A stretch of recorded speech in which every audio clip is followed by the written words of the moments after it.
I've been a business and marketing teacher at South High School for the past 16 of my 20 years of teaching. During this time, I've been responsible for running the Academy of Finance, which is a national program that grants separate diplomas to student completers.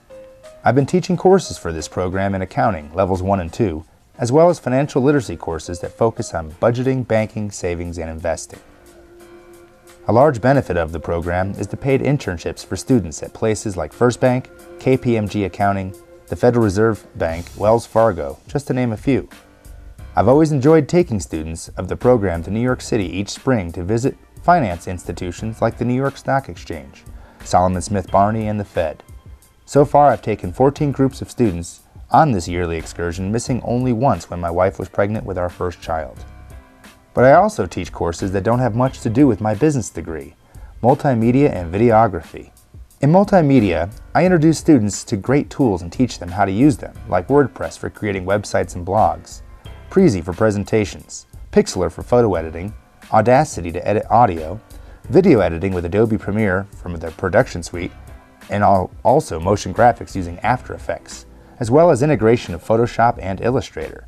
In my videography classes, students take these skills and continue to use Adobe products to create works like our daily announcement videos that are posted on the school's website as well as ran throughout monitors in the building.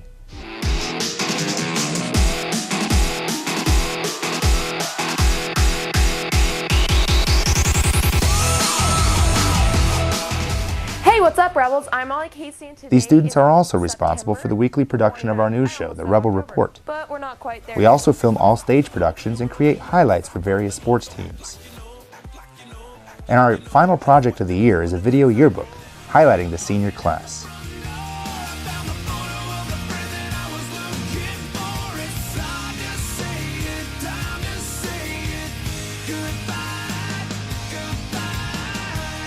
And if that isn't enough, I'm also the stage manager and work with students after school to build sets and operate the audio and lighting systems for all productions.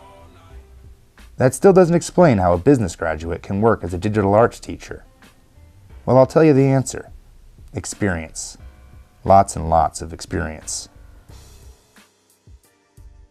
My dad has always been a big music buff, and I became interested in it as well by the time I was 6.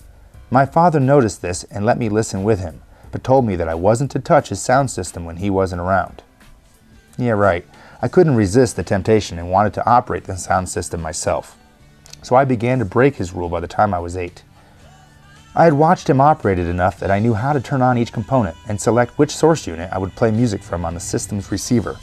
When I got home from school, I would play my favorite albums on his Technics turntable and push out some serious sound on his Lafayette speakers, all the while watching out the window to make sure he hadn't come home yet.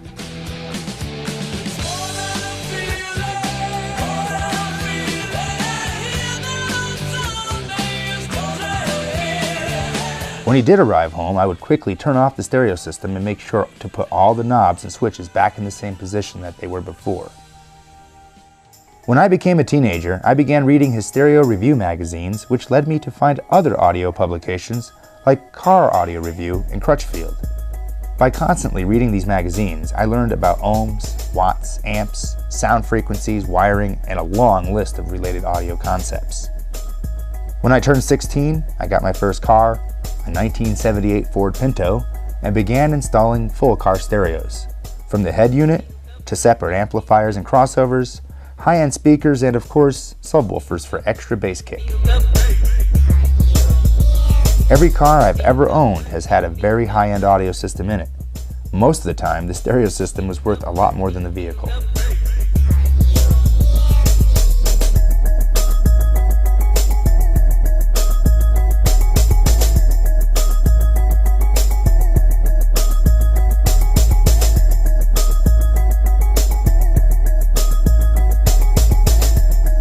I bought my first home stereo rack system when I was 17. That same year, I took the first ever offered computer programming class at my high school, learning BASIC on an Apple IIe. Word processing software and Microsoft Office weren't invented yet. Heck, we didn't even have a mouse yet for the computer. At 18, I entered my first year of college at the Community College of the Finger Lakes in upstate New York. I took a few more courses in computer programming as electives in my business administration degree. During my second year, I understood programming so well the college hired me as a programming language tutor, as well as a tutor for accounting. That same year, I also took a part-time job as a disc jockey for an entertainment company in Rochester, New York, working at local clubs. By the time I was 20, I had enough gear and was able to rent what I didn't own, so I quit working for the entertainment company and started my own DJ service called Pro Sounds To Go. I continued tutoring computer languages at college part-time. It took me 5.5 years to get my associate's degree in business administration, as I was going to school part-time while working many jobs to make ends meet. My father and I grew apart as he went through a few marriages. When he started his third and current marriage to Jerry, he reached out to try to get back into my life. My dad offered to let me move to his house near SUNY Oswego in order to obtain my bachelor's degree in business and another in teaching. I took his offer and moved to Oswego when I turned 23. I got a job that summer at an electronics store as a salesman for audio products. By the next year, I was promoted to manager of the computer, audio, and video departments.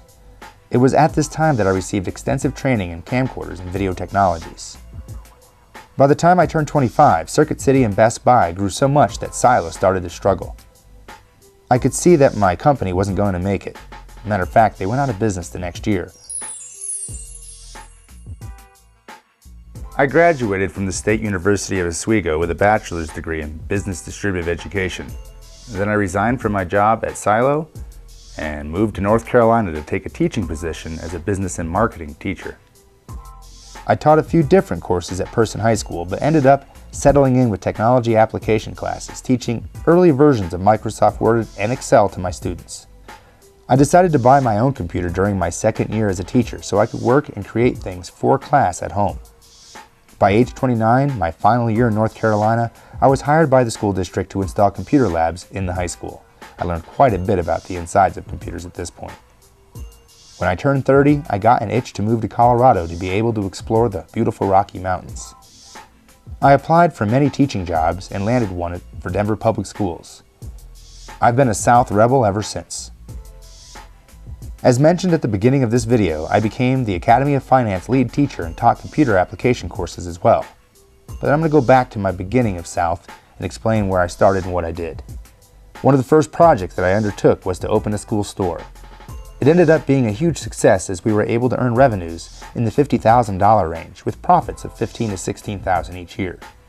This money was used to pay the way to New York City for my finance students that worked in the store. Instead of using a simple cash register, I decided to install a computer with a barcode scanner to handle our cashier and inventory control functions. This helped to manage the store effectively with so many students as employees. My DJ business exploded during my second year in Denver as I landed a spot on the vendors list for the Chief Host Lodge. From this connection, my business, which is now simply called Pro Sounds, has been able to generate over 400 DJ functions and weddings and related events since I've been in Colorado. During my third year at South, 2001, I began a multimedia class as a new offering to our students.